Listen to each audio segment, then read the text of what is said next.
Chers amis, bonjour. Nous sommes actuellement à Marseille. Covid-19 J plus 7, lundi 23 mars.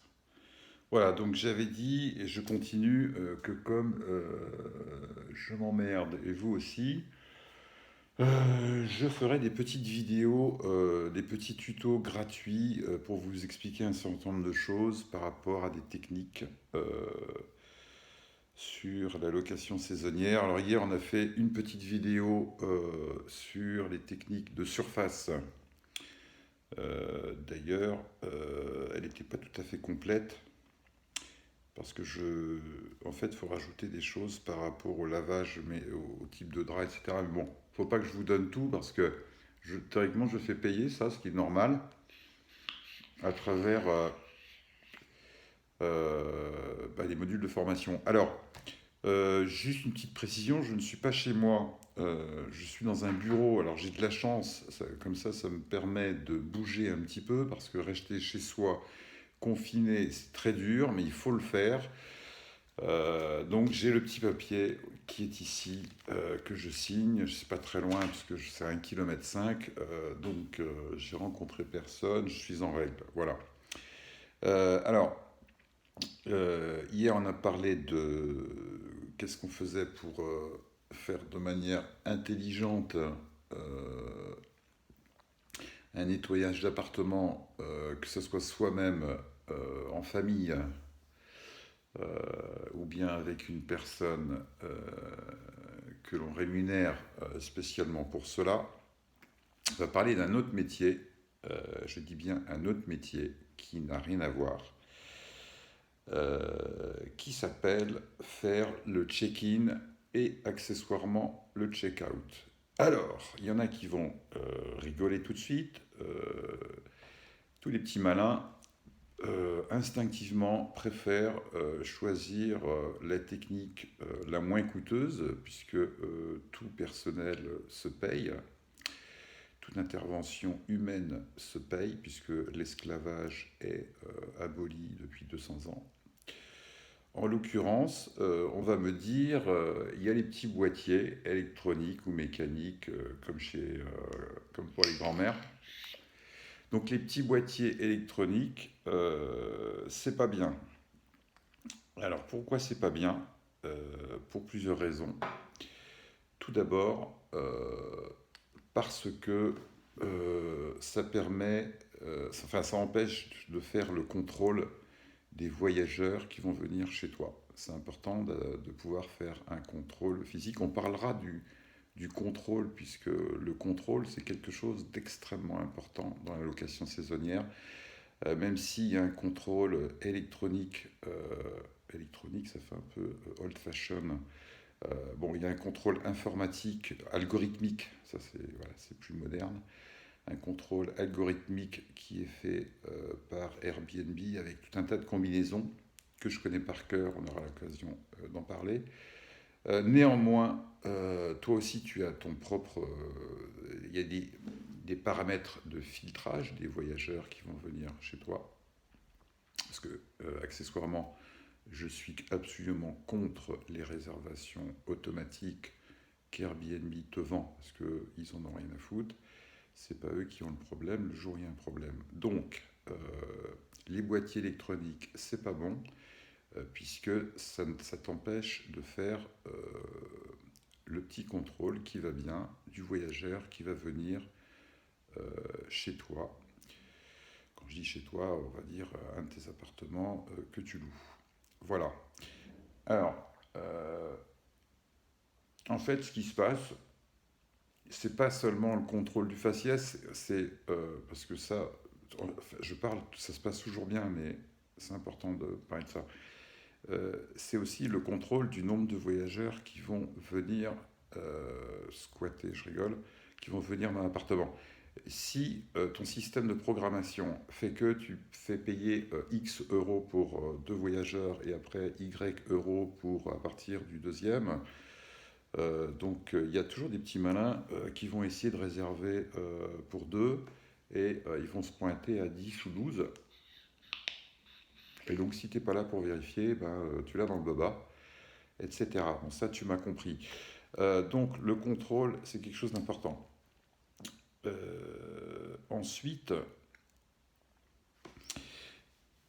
Ensuite, le voyageur a besoin, c'est quelque chose qui fait partie du business model de Airbnb. J'appelle ça un business model, puisque Airbnb, c'est dans, dans le modèle, dans la présentation, on ne fait pas ça pour gagner de l'argent, on fait ça parce que pour rendre service, c'est un petit peu c'est la grande camaraderie, on est copains, on se fait des bisous, etc. Bon, c'est resté comme ça, donc du coup, le voyageur, eh ben, il a besoin d'avoir un contact physique avec le propriétaire. Et en fait, quand tu regardes la façon dont est construit, sont construits les programmes et les algorithmes, c'est quelque chose d'extrêmement personnifié. Il y a toujours la photo, ta photo, etc., les conversations. Voilà, si tu veux, le voyageur a un besoin psychologique de te rencontrer. C'est comme ça. Il veut te voir toi. Voilà. Et même si c'est pas toi qui fais le check-in, il a besoin d'une présence humaine. Ça, c'est quelque chose d'important. Troisièmement, chaque logement est différent. Donc, c'est pas standardisé comme les hôtels. Quand tu vas dans un Ibis ou dans un Novotel ou n'importe quoi, c'est toujours à peu près pareil. Tu sais où sont les. Voilà. Alors que quand il rentre dans ton appartement, c'est important de lui faire une présentation d'appartement très rapidement. Où sont les serviettes, où est le papier toilette, où est ceci, où est cela, etc. Parce qu'un check-in, ça dure 2 minutes, c'est très rapide, c'est pas quelque chose qui est très coûteux. Si tu emploies du personnel pour faire un check-in, c'est pas là-dessus que ça va te coûter le plus. Il est évident que le ménage, le lavage, va être un poste, un budget qui va être plus important. Bon, donc le check-in, c'est important, c'est un poste qui est éminemment, éminemment, plus français, commercial. C'est-à-dire, faut être sympa, faut être souriant. Moi, je dis des fois, lors de mes formations, que la personne qui fait le check-in, euh, c'est le... Non, je l'ai dit, non, c'est un peu con ce que je dis. Ouais, c'est le Stéphane Plaza du Airbnb. Voilà, bon, c'est pas évident d'être au niveau de Stéphane Plaza parce qu'il est vraiment très bon commercialement.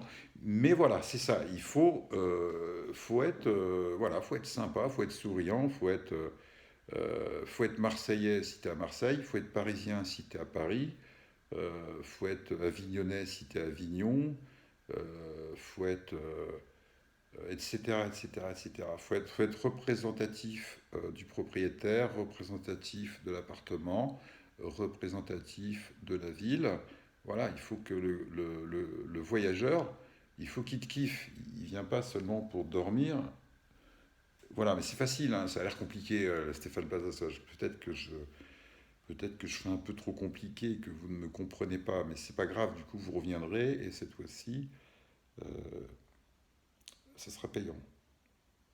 Bon. Alors, voilà, ça c'est important. Pourquoi? Parce qu'après, il y a le système de notation qui va venir derrière. Et si tu loupes ton check-in, quand il y a les boîtiers électroniques, il suffit d'un petit détail. Pour toi, tu le connais par cœur, ton appartement, mais tu te rends pas compte des fois des trucs complètement évidents. Comment on augmente et qu'on baisse le chauffage. Si tu ne le montres pas, le voyageur il va avoir froid. Comment ça marche la clim? Il va crever de chaud et comme ils sont un peu timides, et pendant leur séjour, c'est rare que le voyageur, il n'ose pas pendant le séjour t'envoyer un message sur l'appli toujours. Il faut. Et du coup, à cause de ça, tu vas avoir des mauvaises notes. Donc ce que je veux dire, c'est que le check-in physique euh, conditionne le système de notation qui est très important en location saisonnière. Enfin, je parle en Airbnb, puisque c'est Airbnb, on parle de ça essentiellement. Le système de notation qui est absolument essentiel euh, pour la profitabilité, euh, c'est bien dit ça, et la pérennité de ton business ou de ton investissement, c'est selon. Voilà. Alors, qui peut faire le check-in? C'est pas forcément toi, propriétaire, qui doit faire le check-in. Ça peut être ta femme, ta fille. Souvent, c'est bien de le faire en famille parce que, voilà, même si c'est ta gamine, tout ça, c'est bien. Et ils aiment bien ça, le côté familial. Voilà. Ça peut être une personne que tu formes exprès à cet effet. Ça peut être aussi la personne qui fait le ménage, qui fait le check-in, parce que des fois, c'est commode. Ce qu'il faut savoir, c'est que le check-in, lorsque le check-in se fait juste après le ménage, du coup, on gagne du temps. La personne qui a fait le ménage, elle peut faire embrayer le check-in juste derrière. Hein. C'est un petit peu logique ce que je dis. Mais c'est pas forcément la personne qui fait le ménage qui fait le check-in. En l'occurrence, si tu formes une personne pour faire le ménage, il ne faut pas oublier de la former aussi pour faire le check-in. Sinon, ça ne le fait pas, elle risque de se planter. Moi, ça m'est arrivé plusieurs fois parce que avant le coronavirius, je rigole, bah j'ai vu des tas, enfin, des tas de situations avec des check-in, qui étaient des check-out, si on va parler de check-out, qui étaient faits par une personne qui faisait le ménage, qui n'était pas du tout conditionné, pas formé, etc. Voilà, c'est pas bon. Alors, ce qu'il faut savoir, c'est que le check-in, il y a deux sortes de check-in. Il y a le check-in, ben, je dirais normal, c'est-à-dire qu'en fait, le voyageur, ça on en parlera, c'est que le voyageur, il fait pas ce qu'il veut, et il n'est pas chez lui. Enfin, du moins, il faut lui faire comprendre en amont qu'il ne vient pas à l'heure qu'il veut, etc. Parce que si tu es trop gentil avec lui, et si tu ne le conditionnes pas, si tu ne le prépares pas, si tu ne lui fixes pas un horaire précis pour le check-in, bah lui, il est en vacances, il va aller à la plage, il va se pointer au dernier moment, toi tu ne seras pas là, etc. C'est le bordel. Donc, et ce que je veux dire aussi, c'est que la personne que tu vas payer pour faire le check-in, autant que le voyageur soit à l'heure, parce que si ça n'est pas le cas et qu'il a du retard, euh, outre le stress que ça va générer chez la personne, le checker, que tu devras payer à rien foutre pendant ce temps-là, où il pourrait être attribué à s'occuper de faire un check-in sur un autre appartement, à toi ou à un autre. Du coup, ben, en fait, c'est chronophage et c'est coûteux. Donc c'est important de bien fixer. Voilà, ce que je veux dire, c'est que le check-in n'est pas une science exacte malgré tout. Et le bon checker, c'est aussi quelqu'un qui doit faire preuve de patience. Et oui, ça c'est je rigole, mais c'est pas drôle du tout. C'est le truc le plus chiant, c'est quand tu attends un voyageur qui te dit j'arrive. Et quand il dit j'arrive, tu crois qu'il est à 100 mètres. Et en fait, il n'est pas à 100 mètres. Quand il dit j'arrive, bah, il est à. Des fois, il est à 300 km, quoi. Et j'arrive, ça ne veut rien dire. Donc voilà. Donc des fois, le check-in, ça peut être quelque chose de compliqué qu'il faut gérer. Moi, mon record, comme ça, je vous donne une anecdote. Pourtant, moi, je contrôle tout. Je suis un véritable tortionnaire, un stacanoviste de l'horaire. Ça m'est arrivé de fixer un rendez-vous précis avec des voyageurs à 13 heures. Hein, vous entendez bien, 13 heures, ça veut dire la grosse aiguille sur le 0 et la petite sur le 1. C'est drôle ça. Bon, et en fait, ils sont arrivés à minuit 15. Voilà. Avec toutes les excuses du monde. Ils ont eu la clé, parce qu'ils étaient venus en voiture, ils ont eu le bébé qui était malade au dernier moment, il a fallu l'envoyer chez le pédiatre. Au moment de mettre de l'essence, la clé est restée coincée euh, dans le barillet du réservoir. Bon, ils ont tout eu, quoi. Ils ont eu, il y a une météorite qui est tombée sur l'autoroute. Bon, j'exagère, mais presque pas. Bon, voilà, c'est super galère. C'est super galère. Donc, euh, ça fera partie d'un autre petit tuto. C'est que le voyageur, bon, voilà, il faut vraiment le tenir parce que sinon, c'est l'enfer. Euh, voilà, c'est des règles comme ça. Bon, voilà, le check-in, je crois que j'ai à peu près tout dit par rapport à ça. Et ça dure 2 minutes. Hein, et c'est pas un coût, un budget important. Bon. Euh, Ensuite, il n'y a pas de check-out euh, à proprement parler. C'est important. Pourquoi c'est pas bon? Parce que si tu fais un check-out physique avec remise des clés, tu vas générer du stress parce que le voyageur, autant là, je serre la vis pour qu'il vienne à un horaire précis parce qu'on n'est pas à ses bottes, mais à son service, bien sûr. Autant pour le check-out, c'est très important de ne pas générer du stress chez lui pour qu'il parte à l'heure qu'il veut. Par exemple, moi je conseille de donner une heure de check-out maximum à midi. Alors c'est bon de savoir ça fait partie de la gestion, on en parlera, c'est autre chose. La conciergerie, le check-out, la gestion, c'est pas le même métier. Bon, dans la gestion, c'est-à-dire le pilotage la logistique, c'est bon de savoir à quelle heure part le voyageur. Mais des fois, on ne sait pas. Des fois, ils disent bah, je ne sais pas, on ne sait pas, faut pas insister. Faut pas... Donc, alors, moi, je conseille de mettre à midi. Midi, c'est bien. Des fois, je vois des programmations qui donne une heure de check-out maximum à 10 heures du matin. 10 heures du matin, c'est pas bon, ils sont en vacances, ils sont là pour se reposer. La plupart des gens, ils font la grasse matinée. Si tu mets 10 heures ou 9 heures du matin, t'as rien compris, quoi. Midi, c'est très bien, voilà. Bon. Et donc, il faut le laisser tranquille. Et par contre, il faut pas qu'il traîne, quoi. Si à 13 heures, il est encore dans l'appartement, ça veut dire qu'il squatte, c'est-à-dire qu'il est hors délai, il n'est pas dans le contrat. Donc ça, faut être absolument inflexible par rapport à ça. Il n'y a pas de cadeau. Après, on parlera des aléas, on parlera des petits trucs en plus, etc. Mais toutes choses égales, midi, c'est midi. Bon, alors, je reviens sur le check-out. Il n'y a pas de check-out physique, parce que si tu fais un check-out physique, ça occasionne immanquablement une gêne par rapport aux voyageurs. Parce que, donc du coup, toi, tu rentres dans l'appartement, ils ont séjourné X jours, etc. Donc du coup, toi, tu vois un petit peu les saletés, un petit peu le bordel, un petit peu tu rentres dans leur intimité. C'est pas bon du tout. C'est pas bon. C'est pas bon. C'est pas bon. C'est pas bon.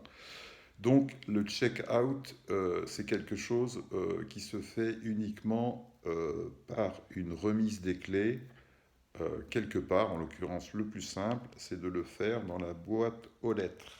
Ok? Donc du coup, le check-out, en fait, c'est un check-out. Le check-out se fait hors présence des voyageurs. Et je conseille fortement de faire le check-out très rapidement après que les voyageurs sont partis. Pourquoi? Un, pour vérifier déjà que c'est clean, qu'il n'y a pas de bordel. Deux, parce qu'il va falloir que les notes, et c'est à toi de noter les voyageurs, ça fera partie d'un autre tuto. Donc, si l'appartement il est clean, etc., si tu ne vois pas l'appartement, tu ne fais pas le check-out, bah, tu ne sauras pas quelle note leur mettre, bien évidemment.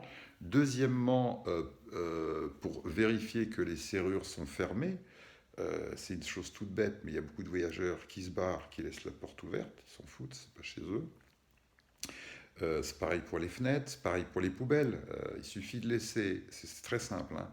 Tu laisses un truc mûrir dans son jus, c'est-à-dire tu laisses un appartement, tu fais le check-out 3 jours après, ils ont pas enlevé les poubelles, ils ont laissé les fenêtres ouvertes, tu te retrouves avec des rats, des souris chez toi, terminé. Voilà, c'est le truc tout bête. Donc vérifiez ça. Et puis aussi le chauffage et la clim.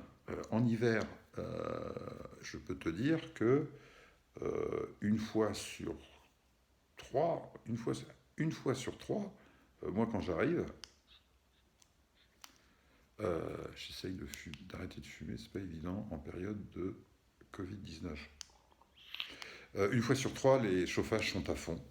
Ça, c'est terrible parce que, un, ils en ont rien à foutre de ta facture et de la planète, ce qui est un petit peu plus grave, je pense. Je trouve que les voyageurs et le système de la location saisonnière, le business model n'est pas assez vertueux, n'est pas assez écologique.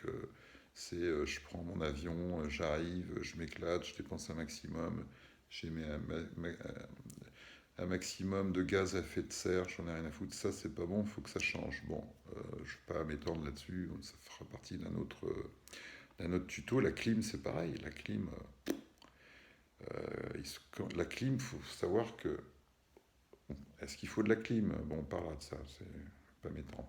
Bon, voilà, tu m'as compris. Donc, boîte aux lettres, tu vérifies, tu mets ta note, et après, au suivant. Bon, 21 minutes, bah, c'est bien, comme ça, ça passe le temps. Bon, j'espère que je vous ai un petit peu amusé, que vous avez passé un bon moment. Bah, sinon, tant pis, vous n'étiez pas obligé de regarder.